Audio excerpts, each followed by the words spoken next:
Okay, let's finally get into our SN2 reaction. We talked a lot about SN1 reactions. Um, let's talk again about SN2. Remember that SN2 occurs generally on our primary electrophiles or methyl groups that have an electrophile. This could be like a methyl alcohol. So this could be primary and methyl alcohols or primary and methyl halides, whichever you're using as your starting group. So here we're showing this with a methyl halide. This is methyl bromide reacting with a hydroxide ion. And if you remember from our chart of nucleophiles, this is actually a very strong, pretty strong nucleophile. Here we make a methyl alcohol and a bromide ion. Now the rate of an SN2 reaction is going to depend on the concentration of both reactants. Why is that? That's because this rate determining step for an SN2 reaction requires both the starting electrophile and the nucleophile for that transition state. Remember, this is a bimolecular reaction. Your leaving group is detaching at the same time as the nucleophile is entering. Because these occur simultaneously, the rate is controlled by both molecules and how much of those molecules are present. So either one, the amount of either one is going to determine how fast this reaction will go.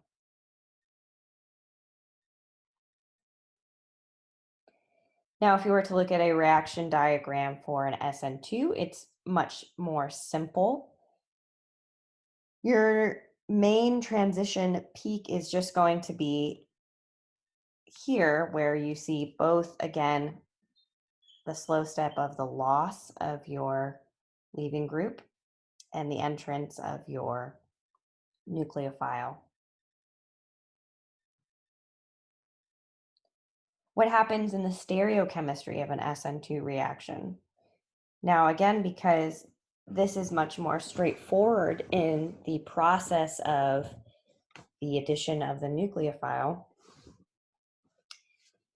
basically studies of substitutions of all of the active acyl halides show that the nucleophile does not occupy the position where the leaving group was.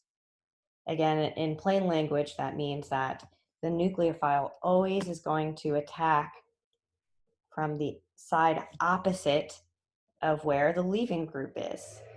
And that's because this is a concerted step. This is a single step in which both the entrance and the leaving occurs at once. So you always have inversion of configuration. This is called 100% stereospecific, meaning if you start with an S, you'll end with an R, or vice versa. So for an SN2 reaction, you have 100% stereospecificity in that you'll always get the product that is of the opposite conversion. Why does this happen? This again has to do with its molecular orbitals and the HOMO and LUMO orbitals. In an SN2 reaction, the HOMO of the nucleophile overlaps with the LUMO of the electrophile. So the nucleophile that is coming in overlaps with the LUMO of the electrophile. And the most prominent lobe of the LUMO, which also lacks a node itself, is on the backside of the electrophilic carbon. So the actual area, what this means is the area of electron density. The areas of electron density occur on the backside of this carbon, making that the prime area for the nucleophile to attack. That's why we call this backside attack.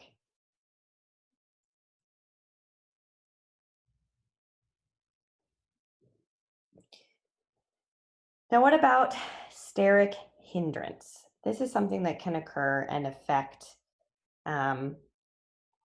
rates of reaction in an SN2 substitution. Alkyl groups that are bound to an electrophilic carbon actually represent hindrance towards backside attack of the nucleophile. And we observe this because the rates of an SN2 reaction, remember that the methyl is best, then primary, then secondary, and then tertiary. So it's the opposite of an SN1. And that's because the area where you need the backside attack to occur, the more free that area is, the faster the reaction can occur, the better the reaction can occur. So for an SN2 reaction in which you have to have this backside attack occur, it actually is, it actually hinders the progress of this reaction if you have a tertiary molecule, because now you have all of these extra carbons blocking the way. They're occupying that area and causing steric hindrance for the entrance of your now incoming nucleophile. And that's why you see this increasing reactivity for an SN2 reaction as you go from tertiary to primary. Why is this not the case for SN1? As a reminder, we talked so much about SN1 reactions. Tertiary is better. Tertiary is better. It stabilizes the carbocation. Well, remember in an SN1 reaction, when you form the carbocation, that carbocation is flat, right? And so there's no hindrance that can occur. In an SN2 reaction, because this step is all occurring at once, first of all, there's no carbocation that needs to be stabilized because we're not forming a carbocation. And secondly, these are not flattened. They still are curved away from our bound molecule on the electrophile, the leaving group. And that does cause hindrance from our incoming nucleophile. So again, for the SN2 substitution, a methyl bound or primary is going to be the best electrophile. Here you can see that this is in 3D, so you can kind of get a better idea of what's occurring when you add more of those carbons on. So if you were trying to attack from the side that is visualized, here's the back side of our carbon. The carbon is in black, right? This is what we need to attack. So when you just have a methyl, your nucleophile can attack there easily. Primary, it's still pretty easy to do a backside attack. However, now you're adding secondary. It's very hard to get in here and attack this middle carbon. Tertiary, it's almost impossible. You can't even see that middle carbon that is there.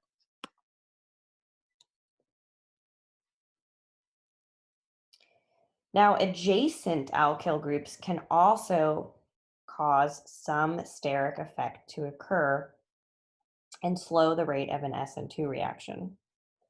So here we're looking at, here's the carbon I've highlighted is the actual carbon that is reacting. And all of the carbons I've highlighted are secondary carbons. They only have two things bound to them. However, when just comparing these carbons to each other, there's a huge difference in their relative reactivity in an SN2 substitution. And you'll notice that this secondary carbon that is bound to a tertiary carbon, a big bulky group, still reacts much slower than this secondary carbon, which is just bound to a single CH3 group. So even adjacent bulky groups can cause some steric interaction and interference in an SN2 substitution.